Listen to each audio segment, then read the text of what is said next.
Lyon demain, le quart d'heure lyonnais, toute l'actualité chaque matin. Parce que Lyon demain se dessine aujourd'hui, voici l'essentiel de l'actualité. En ce vendredi, nous sommes le 25 septembre. Visite de Laurent Wauquiez hier au lycée Cusin à Caluire. Le président de la région présentait de nouveaux dispositifs innovants de désinfection dans les lycées pour faire face au Covid-19.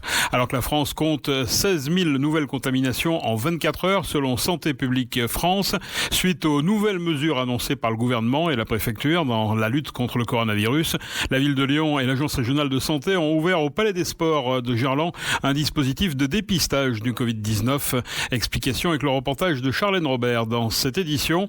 Un autre centre de dépistage également à la salle des sports des Gratte-Ciel, cette fois-ci du côté de Villeurbanne. Face aux mesures prises pour tenter d'enrayer l'épidémie de Covid-19, l'association des chauffeurs lyonnais indépendants demande l'aide de la métropole pour les VTC. Le corps retrouvé à Izeron serait celui du randonneur disparu. Reste à vérifier l'ADN. Après le mariage de samedi dernier à Bron qui avait donné lieu à des débordements, 3 individus ont été placés hier en garde à vue. Une cinquantaine de robes noires rassemblées hier devant le palais de justice de Lyon pour dénoncer la politique du garde des Sceaux, Éric Dupond-Moretti. Et puis de nouveaux éléments concernant les suppressions d'emplois envisagées par le groupe Volvo chez Renault Trucks à Vénissieux. Lyon demain, le quart d'heure lyonnais, toute l'actualité chaque matin. Gérald de Bouchon. Bonjour à tous et bienvenue dans ce quart d'heure lyonnais. Visite au lycée Cusin à Caluire hier pour le président de la région Auvergne-Rhône-Alpes, Laurent Wauquiez, où il présentait de nouveaux dispositifs innovants de désinfection dans les lycées de la région. À ses côtés, 5 entreprises régionales ayant développé des solutions pour traiter les établissements, notamment dans la lutte contre le Covid-19. Des sociétés qui proposent des solutions de désinfection par ozone ou brumisation. La région va équiper en purificateur d'air les lycées qui ne disposent pas d'un système permettant de filtrer l'air. Ces purificateurs sont destinés à assainir l'air intérieur en le faisant passer à travers soit un système de filtration, soit via d'autres technologies. À cette occasion, le président de la région a annoncé vouloir consacrer quelques 4 millions d'euros pour tester ces différentes solutions dans une vingtaine d'établissements volontaires. La France compte 16 096 nouvelles contaminations en 24 heures selon Santé publique France. On comptabilise aussi 52 décès supplémentaires. Les mesures de restrictions dans plusieurs villes françaises suscitent incompréhension et colère chez de nombreux élus et responsables économiques. Les piscines municipales couvertes vont fermer. Pas les piscines municipales en extérieur. C'est ce qu'a annoncé Jean Castex hier soir sur France 2 dans l'émission Vous avez la parole. Les piscines couvertes de Lyon seront donc fermées.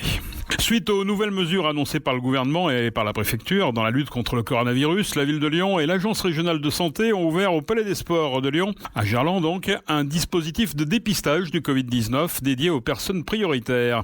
Les explications au micro de Charlène Robert. Ce jeudi 24 septembre, un nouveau centre de dépistage de la Covid-19 a ouvert dans le 7e arrondissement de Lyon, au sein du Palais des Sports.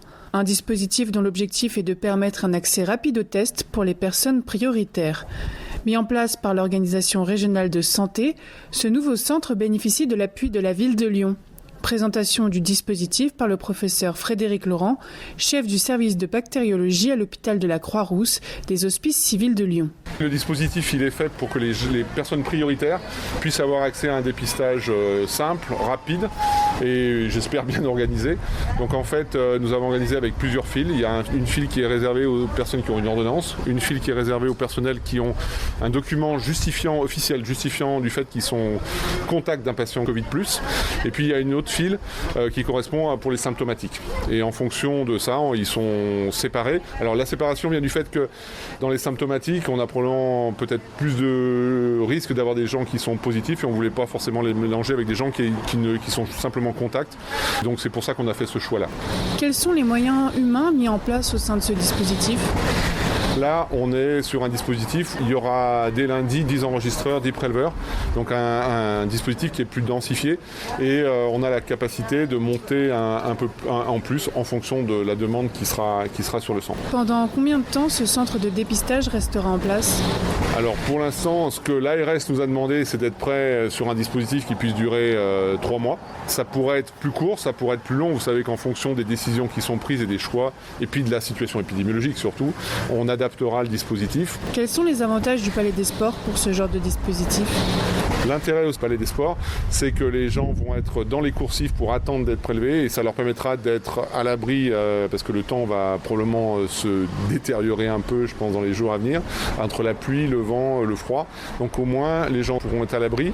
On a un système de distanciation, c'est-à-dire on assure la distanciation entre les gens pour qu'il n'y ait pas de risque de contamination pendant que les gens attendent. Il y a aussi, de façon très pratique, il y a des toilettes. C'est quand même plus simple que d'être, comme on l'a fait dans le métro. C'était un dispositif qui a été mis en place très rapidement, mais qui avait aussi certaines limites et qu'on ne pouvait pas faire de façon pérenne.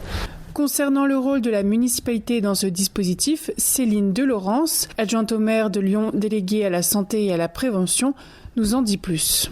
Notre rôle, ça a été tout d'abord d'être un peu dans l'impulsion, avec les HCL bien sûr, déjà du premier dispositif de centre de dépistage aux abords des stations de métro.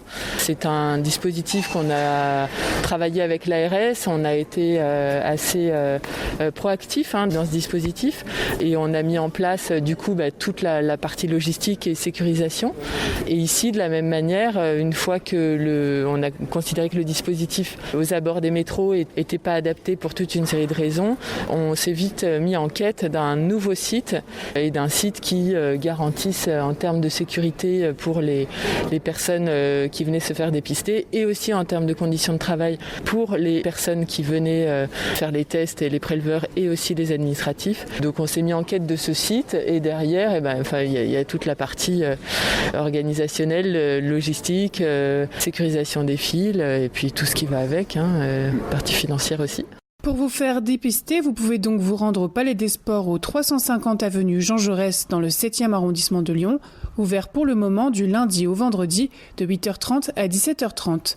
Attention, seulement les personnes ayant une ordonnance ou les personnes présentant des symptômes du coronavirus ou encore les personnes cas contact avec un justificatif papier sont acceptées au sein de ce dispositif. Merci Charlène. La salle de sport des Gratte-Ciel accueille depuis ce jeudi une salle de dépistage où peuvent aussi venir se faire tester les cas prioritaires, les personnes qui ont une ordonnance ou des symptômes, les cas contacts, les enseignants ou le personnel soignant. La partie administrative, là aussi, est assurée par l'ARS et les 5 testeurs sont dépêchés par le laboratoire Biogroup LCD. La ville fournit le premier étage de la salle des sports des Gratte-Ciel, la logistique et des agents de sécurité pour un investissement allant de 70 000 à 80 000 euros sur 3 mois. Nous souhaitons aider à désengorger les laboratoires de Villeurbanne pour leur permettre de réaliser d'autres tests que le dépistage du Covid, souligne le maire.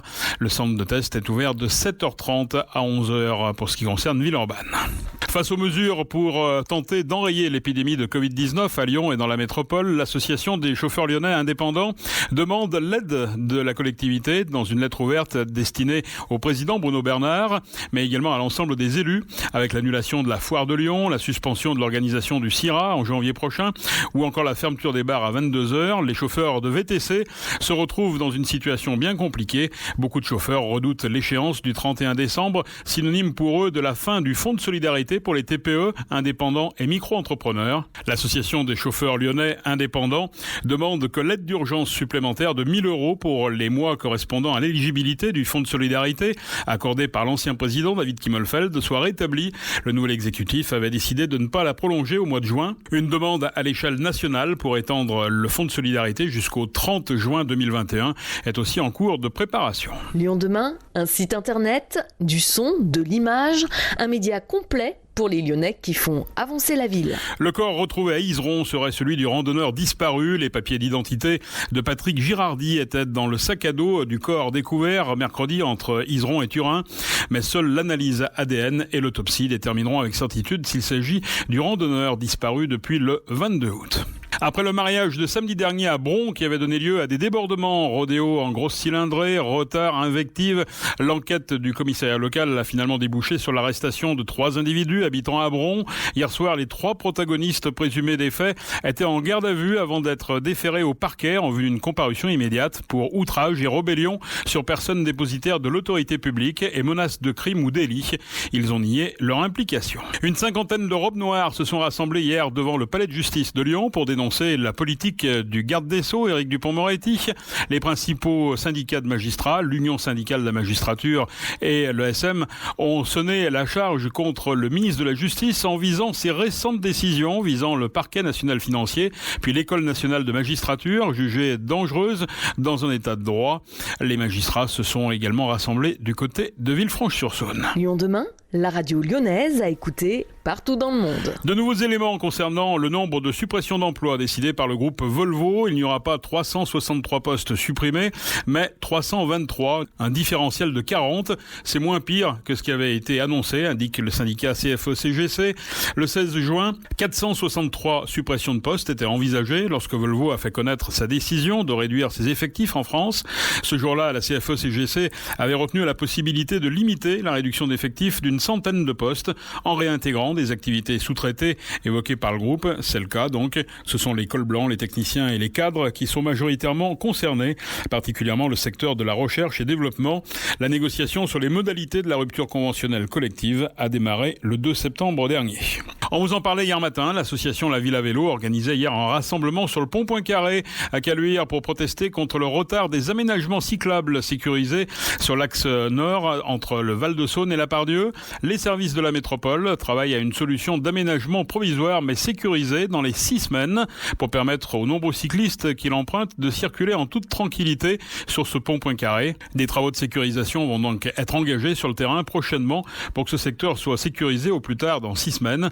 Dans une volonté de concertation avec les usagers, la métropole et la ville de Caluire vont recevoir les représentants de la ville à vélo dès la semaine prochaine. C'est la fin de ce quart d'heure lyonnais. Merci de l'avoir suivi. On se retrouve demain, même heure, même fréquence, même endroit. Et bien sûr, restez prudents d'ici là.